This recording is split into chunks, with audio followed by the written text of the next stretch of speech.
Start that. And So which one is it? You're doing it from here?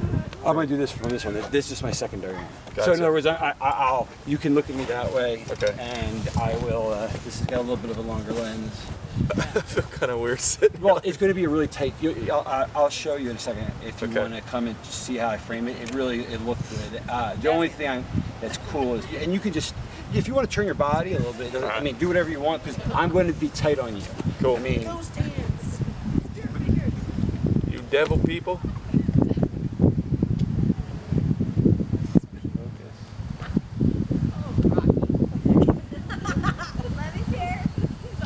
and because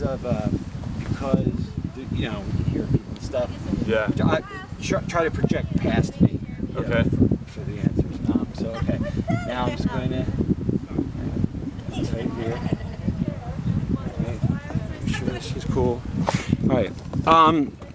One of the reasons why I wanted to interview you, besides personally liking your show and liking you as a host, is that, you know, the essence of your entire show is taking viral videos, obviously, and it's trying to determine if they're authentic, obviously, hence the title of your show. Now, the biggest problem with the Ouija board isn't whether or not something's going on, because certainly something is. It's a question of if is it paranormal, or is it ideomotor, psychological, or a combination of the two. As a filmmaker, I have my belief system. I believe it's something supernatural. I believe in the supernatural. My expert, Robert Murch, my partner, he doesn't even believe in the paranormal, and he doesn't believe the paranormal, good or bad, has anything to do with the Ouija board. So for you, I think I'm going to start off by saying, you know, what's your name? What do you do? You tell you know, I'm the host of this. And then the thing is how you got into the paranormal, and then I'm going to move you into the Ouija board. Seems like a perfect thing, not for your show perhaps, but in the sense of what you do. You debunk, you determine authenticity, and therefore, if you did a thought experiment about the Ouija board, how would you go about to determine whether it was paranormal or physical? You know, just explore it, just verbally, and then, you know, we'll go from there. All right, and I am now focused on you. And is that's not too bright in your eyes, right? The sun. Nah, I'll try not to squint. Yeah, no, you look fine. I just want to make sure Okay. it's okay.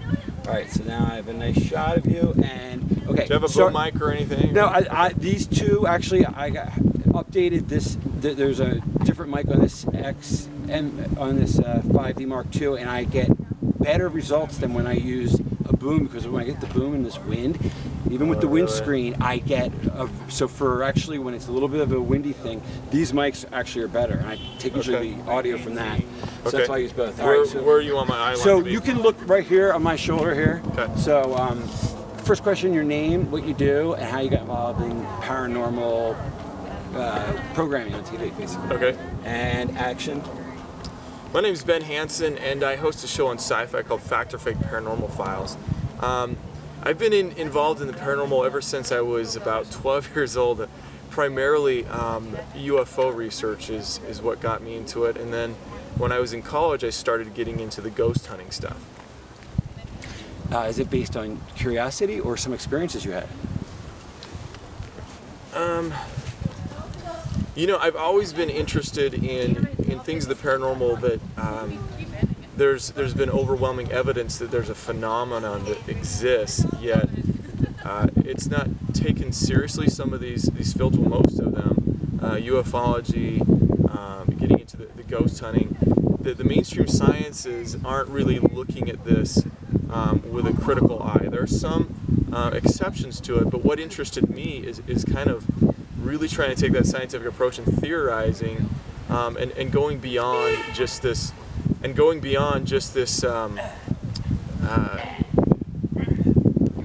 you're in a great thought there. Sorry, because you really actually touched on something really good, because you can repeat what you're saying, but I like that line in the sense of that mainstream science ignores ufology, it ignores cryptozoology, it ignores a lot of things that may be valid. So repeat that or go off on that and tie that then into the Ouija board, because I think, for example, researchers should be looking at the Ouija board, even if to debunk it, but no one even takes it seriously. Right. To me, if it's a real tool of divination, it should be looked at. But go off on your point. You can just say the UFO doesn't take. Someone was hacking behind you. So Okay, where they were? like, Okay, and yeah, and I heard like the thieves. So we can just take it from you got interested in the stuff that wasn't interested by mainstream. And okay, action. Shh. I can hear you laughing. Shh. Okay, and action. All right.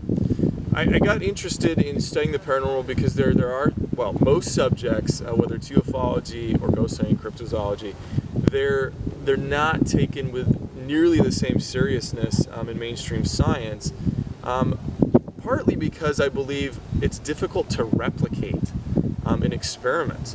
And the same thing goes with Ouija boards. It's really kind of difficult from my understanding and people who are really expert in it to get the same results. It's a lot like going ghost hunting and waiting to get EVPs. You don't know when it's going to happen, and I think that reason mostly that people shy away from it, and mainstream science really has not taken the subject seriously. So you're personally not that interested perhaps in Ouija boards, but it is akin to some of your other interests like UFOs. It is dismissed by the mainstream. Is that Right. true? Is that Right. accurate? And what is your feeling on I mean, you've seen so much phenomena. Where does Ouija boards fit in, if at all? All right. You can wait for this, but whenever you're comfortable. Okay. On our show, we focus on all types of paranormal occurrences. We look into UFO and alien contact. We also do ghost hunting and Bigfoot, whatever it is. We have had a few instances where we've looked at Ouija board cases, and it's really interesting because there is such a stigma attached to it that there's a lot of decisions that go into how we choose a case. In the case of Ouija boards, it's very, I guess there's very strong feelings, mostly against them. And I still believe that it's a phenomenon that should be studied because it does appear that there's something real going on. We had one particular case where somebody sent us a video, and there's a group of people sitting around a planchette, and they all had their hands on it, and then they remove their hands, and the planchette moves by itself. I heard about this, and it turned out that they faked it, though, didn't it? Wasn't that the ended up of the story, or was I wrong there? Yeah, the planchette itself was, they removed their hands, and at the beginning of the video they show that there's, nothing, no magnets or things underneath it. And we take on videos like this because the whole kind of point of our show is to separate the fact from the fiction. And if you've eliminated all the most plausible explanations and what's left is the paranormal, then of course it's more likely. Occam's razor, basically. Yeah. And we did not end up accepting this case, but I remember thinking about it and my personal feelings about Ouija boards. Hold for that. Yeah, exactly. In fact, if you hold for 1 second, if I run in my car, I can just get a new battery, and then 5 more minutes and we'll be done. Okay. Wait, here, I'm going to turn this off right here.